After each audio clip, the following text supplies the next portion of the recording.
Comment un pharmacien s'intéresse aux plantes? Je dirais que c'est plutôt les plantes qui m'ont amené à la pharmacie telle que j'exerce aujourd'hui.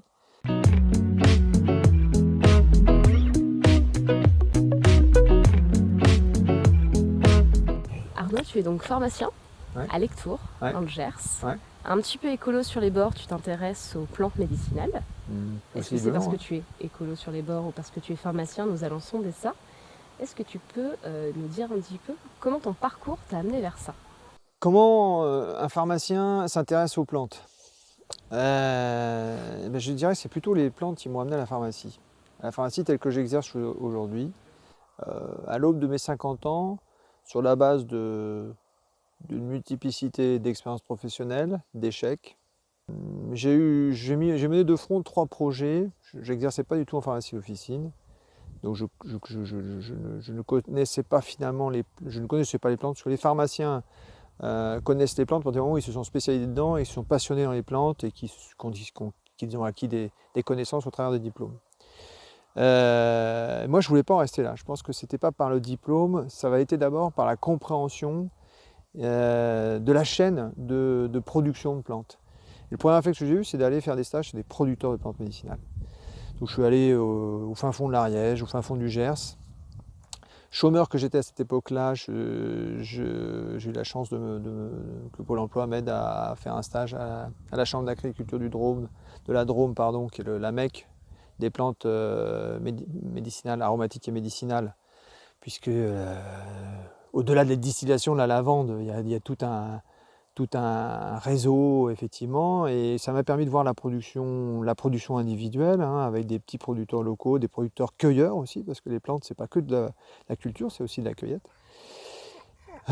Des structures plus importantes, effectivement, sous forme de fermes, qui produisent des plantes pour des volumes plus massifs, pour des grossistes, pour des laboratoires.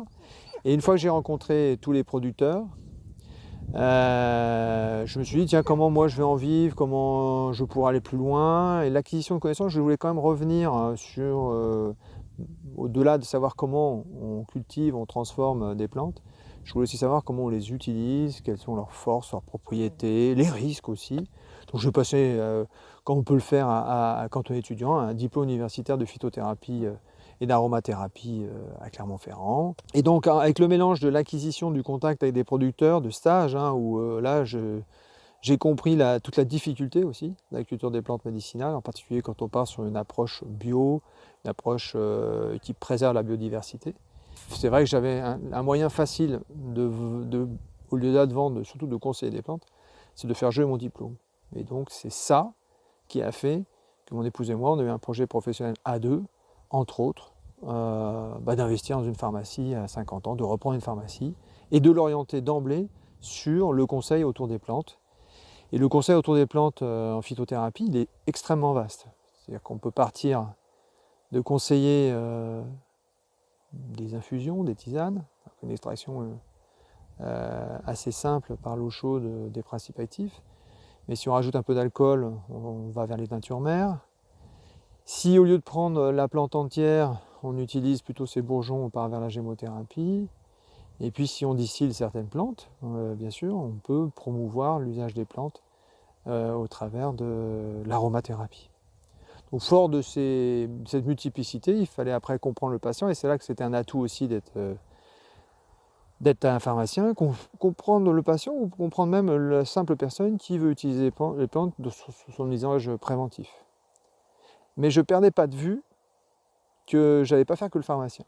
D'où l'idée de moi aussi me mettre à cultiver mes propres plantes, de tester sur le terrain qui est derrière nous et sur un autre terrain qui est dans les Pyrénées, toutes les possibilités qu'un biotope peut avoir de produire des plantes. Pourquoi? Parce que c'est peut-être là où la fibre écologiste ou préservation de la planète arrivait.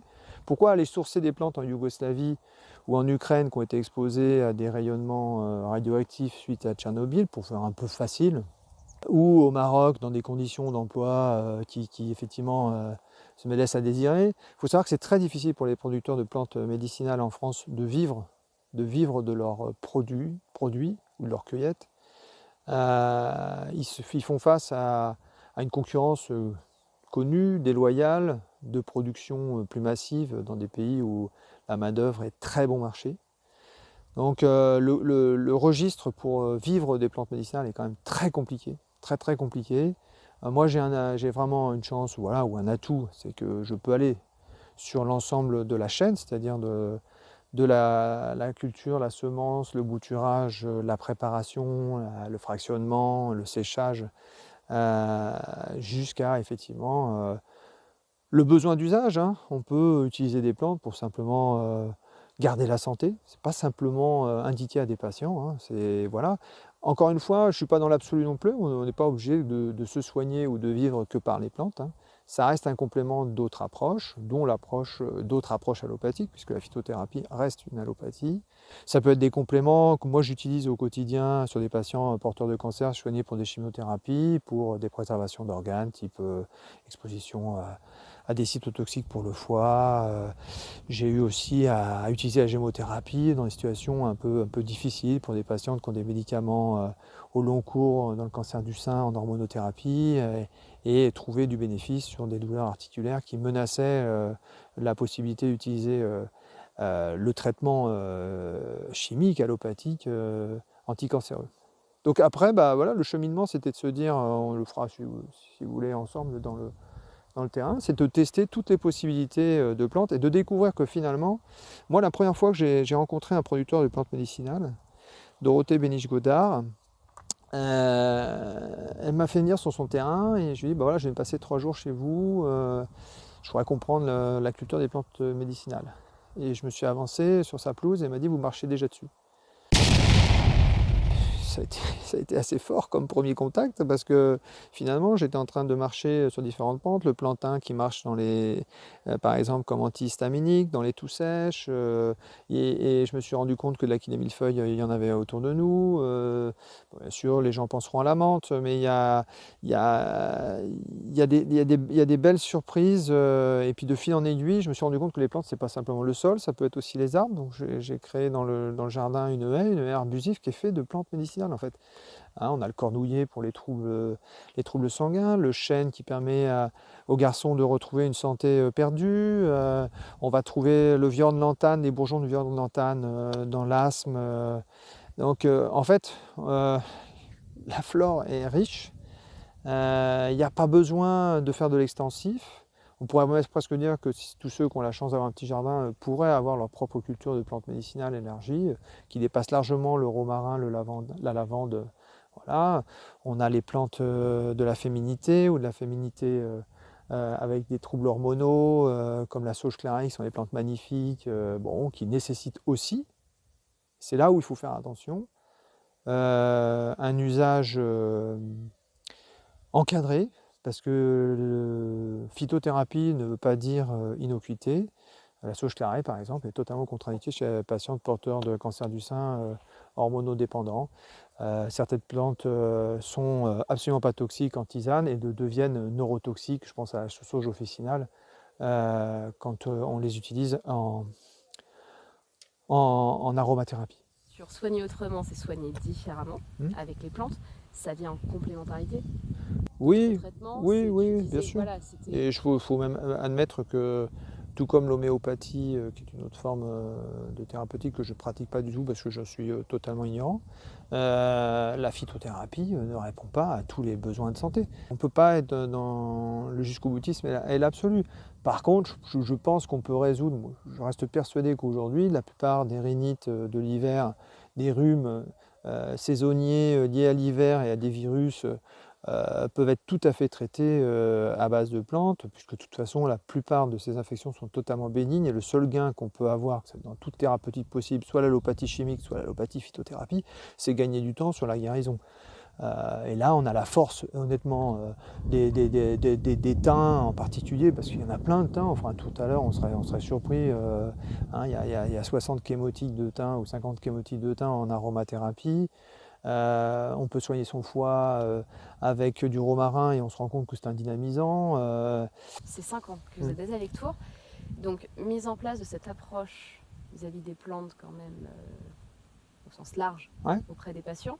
C'est quoi les retours des patients, du coup, depuis 5 ans? Alors, mon réflexe, c'était pas de rentrer dans un système économique. D'abord, ce que je veux rappeler, c'est que moi, les plantes que je vends et je conseille, ou que je source, euh, sont à 98% des plantes de producteurs en circuit court, ou en circuit moins court, mais de laboratoire auquel je crois. Il y en a un qui a vraiment, pour moi, une approche extrêmement intéressante, c'est Herbiolisk dans les Hautes-Alpes. C'est pas un fournisseur, c'est des gens avec qui on a sympathisé, on a visité leur entreprise. Voilà, on a un produit dont je connais la chaîne de production, je sais les deux producteurs sont connus, il y a une traçabilité qui n'a pas besoin d'être enregistrée par l'agence du médicament, elle est facilement accessible non seulement pour nous les utilisateurs, conseilleurs, que pour le patient ou pour le client final. Donc il y a pas besoin de rentrer dans un système industriel pour avoir un produit d'extrême qualité dont on connaît exactement l'origine, puisque les deux producteurs sont extrêmement connus dans le milieu des plantes, puisqu'il y en a un en Cévennes et puis un du côté de Dijon. Ce que je veux dire, c'est que déjà, moi d'abord, en termes, c'est pas un circuit économique que j'ai créé à la pharmacie. Le retour des patients, c'est oui, ça marche, oui, effectivement, mais on n'a pas tous les patients qu'on arrive à convaincre de l'intérêt. Ça se fait de pas à pas, tout le monde n'adhère pas. Moi, je veux une réponse tout de suite. On est souvent dans une approche plus terrain aussi. Hein, on n'est pas, je vous ai parlé des huiles essentielles pour résoudre des problématiques infectieuses virales. Quand on a, comme moi, un peu de bedaine et un syndrome métabolique, on ne résout pas ces problèmes d'hypertension, de cholestérol en 5 minutes, mais d'ailleurs pas plus avec la chimie. Donc soit on traite le terrain, les bourgeons de plantes pour ça sont à mon avis quelque chose de très intéressant. Donc d'un côté, multiplicité du sourcing, tout en gardant le circuit court, et de l'autre, multiplicité des usages et des formes utiles, quoi. Les patients sont plutôt contents, mais le patient content, c'est quelqu'un qui redemande. Hein, c'est quelqu'un qui va revenir chercher conseil. C'est-à-dire que moi, je crois, il croit aussi au sérieux du conseil.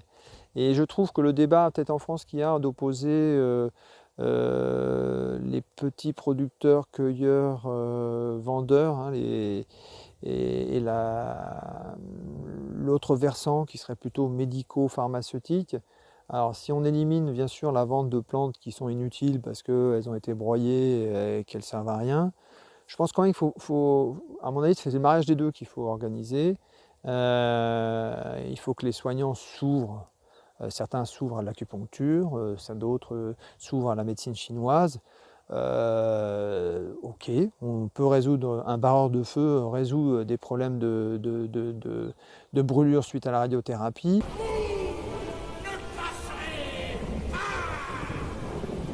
La phytothérapie a son créneau, il est très large, il faut se former. Et je pense qu'il est quand même très compliqué d'être très bon en culture, très bon en transformation et très bon en vente, puis très bon en conseil auprès du patient. Il y a un moment où la chaîne est quand même très très large. Donc moi je suis plutôt très mauvais sur la culture. J'ai fait des tests, j'apprends, je vais chez les autres, des laboratoires, des petits labos comme le laboratoire Alto dans le Gers m'ont reçu, m'ont montré. Voilà, il y a un compagnonnage par contre qui s'organise très facilement avec les petits producteurs. Et moi, mon rêve, c'était, je l'ai fait avec certains producteurs, c'est que je renvoie l'ascenseur sur l'usage ou les limites de l'usage. Voilà, donc la vision, reste modeste. C'est une étiquette qui, je trouve, on n'est pas dans la simple naturalité marketing dans la pharmacie, mais je ne passe pas mes journées pour l'instant à faire que de la phytothérapie dans la pharmacie. Voilà. Super. On fait un petit tour du jardin? Oui, tout à fait, Léa. Ici, on est sur un terrain très argileux, la Boulbène. Donc, ce n'est pas spécialement la patrie des plantes aromatiques hein, qui aiment bien être les pieds bien drainés. Mais on arrive quand même avec les techniques de culture maintenant, de culture en but, à avoir des plantes qui se trouvent pas si mal que ça. Donc ça, on est à la pire période pour filmer des plantes puisque fin d'automne, après un été très chaud, les plantes ont quand même un peu mal à la tête. Mais là, on voit que les thym, après une coupe, après la récolte, là ici, c'est un thym que j'adore, hein, c'est le thym mastichina hein, qui est très très fort. Il est déjà reparti. Je vais finir la taille tranquille quand la sécheresse aura cessé et que pour ne pas faire souffrir les plantes. Mais on voit il y a déjà un redémarrage. Mais la culture en butte permet aussi de laisser un gland de chêne se développer et on voit apparaître des arbres. Et je me suis rendu compte que les plantes sous les arbres, moi aussi je peux le prouver, même ces plantes-là qui peuvent souffrir de sécheresse malgré leur haute résistance, sont très bien sous les arbres. Donc moi j'essaye modestement d'inclure l'agroforesterie dans mon jardin. Donc ce jardin, quand je l'ai acquis, on l'a acquis il y a 5 ans, c'était une pelouse. Il n'y avait rien dessus, quoi.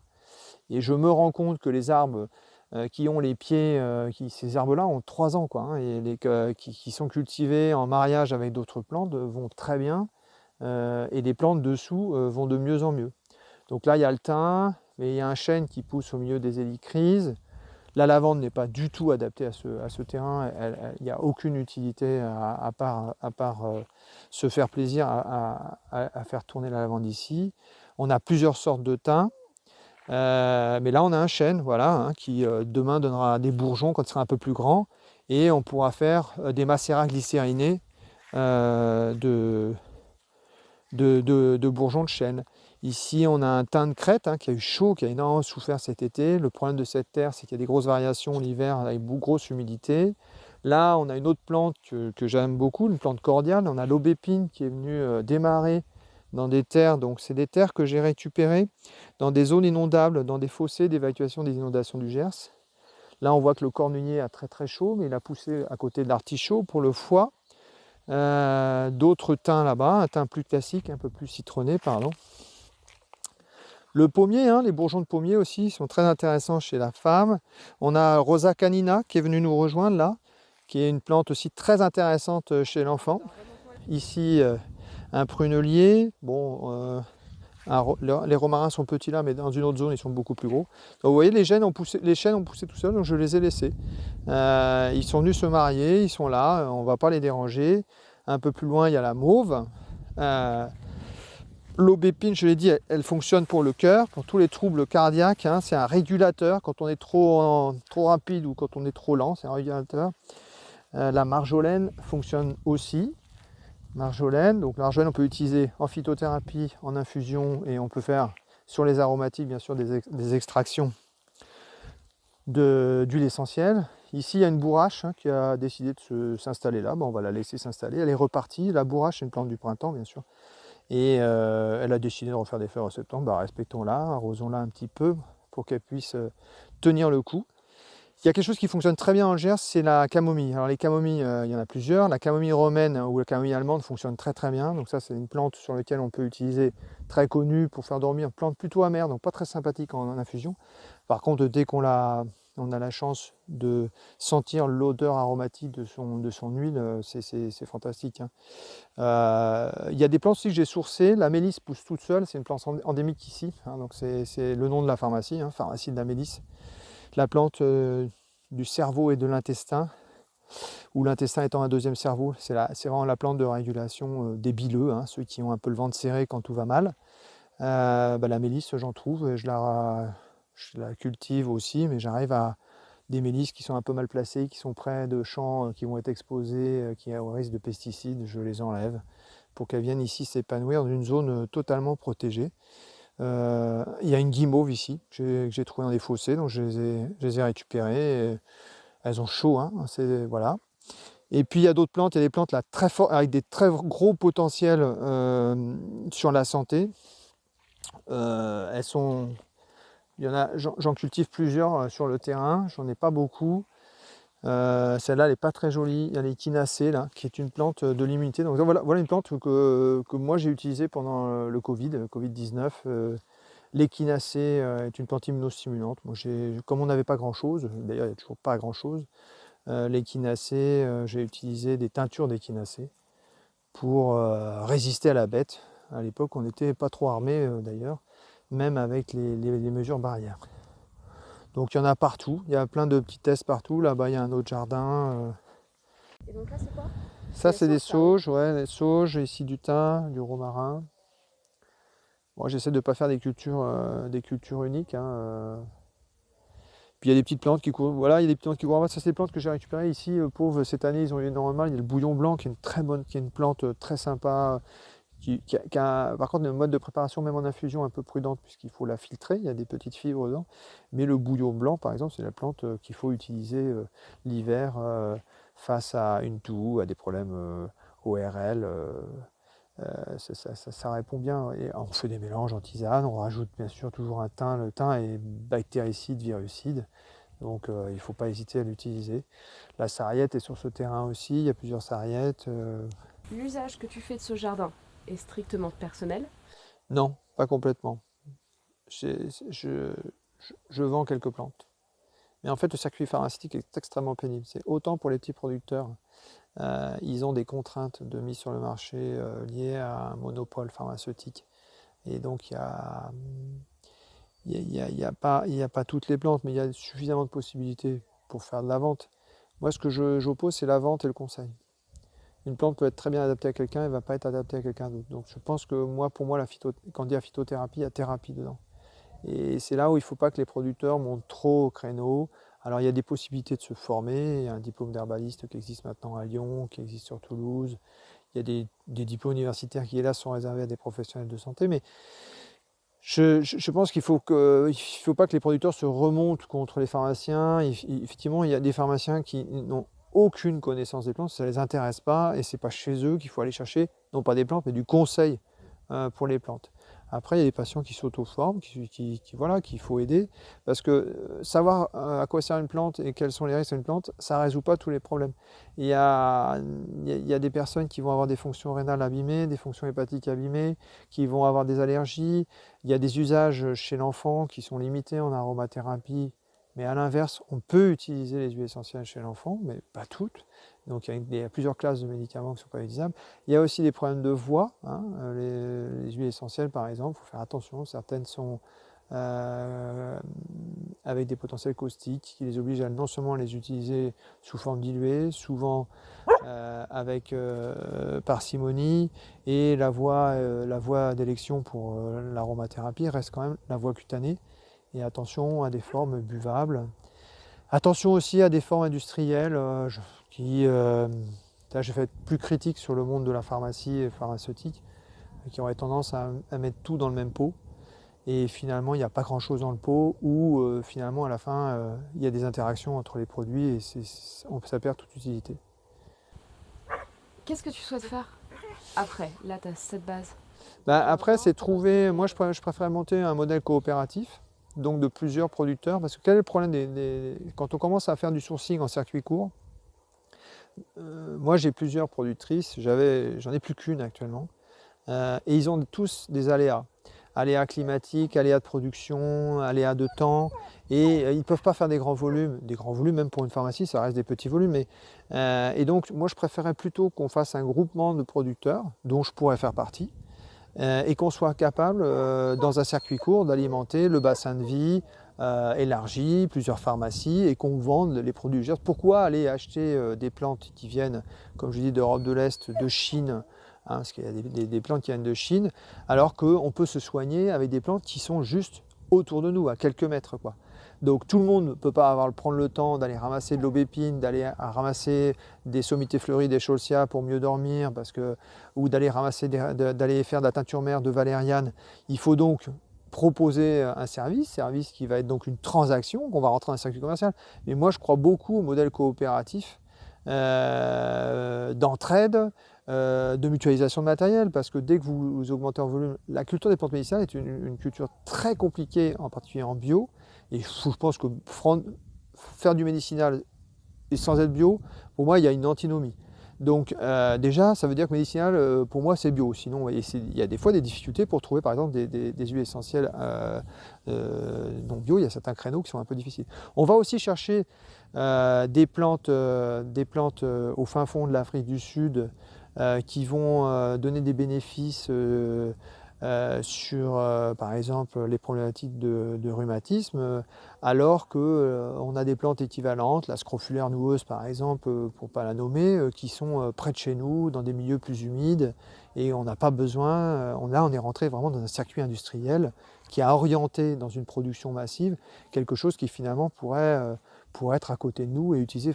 Donc les ressources en fait elles sont chez nous, il n'y a pas besoin. Alors, sur les huiles essentielles c'est un peu plus délicat, mais il y aurait suffisamment de plantes, même dans un territoire comme la France, pour pouvoir répondre à quasiment 100% du besoin. Tu fais la transition avec la toute dernière question que je vais te poser. Tu Ouais. connais bien le projet des Pandarous, Oui. parce que tu y as toi-même participé et Ouais. contribué. On essaye d'explorer 80 initiatives pour aller vers un monde un peu plus sympa, en via vivable. Ouais. Pour toi, c'est quoi ces autres voies possibles pour un monde plus enviable? Pas forcément que tu mets en pratique, mais vers lesquelles tu aimerais tendre. La démarche Pandarou, c'est la capacité de montrer des exemples de coopération locale. L'initiative locale est quand même une solution à des problématiques environnementales, à des problématiques économiques et sociales. On monte une coopérative dans le coin, ici, moi c'est une idée qui trotte mais qui n'est pas facile quand on s'engage dans plusieurs chantiers, mais pourquoi pas faire aussi redonner du travail, hein. On parle de zones d'emploi, enfin pas d'emploi, de zones zéro chômeur. Nous aussi, on a ces problématiques-là, des personnes aussi en difficulté sociale ou des personnes du handicap. Donc d'avoir un cheminement vertueux, certainement modeste dans son résultat, mais qui embarque peut-être des personnes qui n'ont pas du tout l'habitude de travailler ensemble. Pourquoi un pharmacien cultiverait ces plantes? Ça peut être, mais moi je pense que pourquoi pas? Parce qu'il faut les sentir les plantes, il faut comprendre. Mais pourquoi un pharmacien irait pas voir les producteurs du coin? Là, ça commence à être un peu plus logique. Et pourquoi les producteurs du coin iraient pas voir le pharmacien pour gagner en compétences sur le besoin? Pourquoi une coopérative se poserait pas la question? Et finalement, pourquoi aller chercher de l'emploi très loin? Il y a certainement des gens dans le besoin autour de nous et il faut les fédérer. Voilà pourquoi je trouve que le fameux projet Pandarou, oui, je l'ai soutenu et c'est bien qu'on ait un outil comme ça qui remonte, qui soit capable de montrer que on n'attend pas une solution de tout en haut, on n'attend pas une solution qui vient de l'extérieur, on la trouve les pieds sur terre. Super, merci beaucoup. Merci Léa, j'attends le livre avec attention et achetez-le parce que c'est ça qui va tout changer le cours des choses.